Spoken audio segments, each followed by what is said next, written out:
Okey, kalau korang nak cari pam racun yang boleh tembak jauh punya untuk pokok-pokok yang tinggi, korang boleh ambil kilat punya pam racun yang tadi. Dia persiapkan nozzle yang panjang ni, dia boleh tembak pokok yang tinggi macam ni.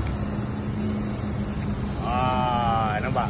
So kalau korang nak mudah bos. baja ke ataupun racun dekat pokok durian korang, pokok tinggi-tinggi ni, boleh dapatkan pam racun daripada kilat ni. Dia boleh tembus jauh, jarak jauh punya.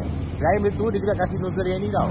Nozzle pendek macam ni pun kilat kasih juga. Dan ada lagi 3 pilihan nozzle. Apabila korang beli set pam racun automatik 20 liter ni. Dia guna bateri tapak MT ataupun tapak Makita. Dan dia boleh gaul sekali korang punya baja ataupun korang punya racun. Kat sini cara nak gaul dia, selalunya kita kena gaul secara manually kan.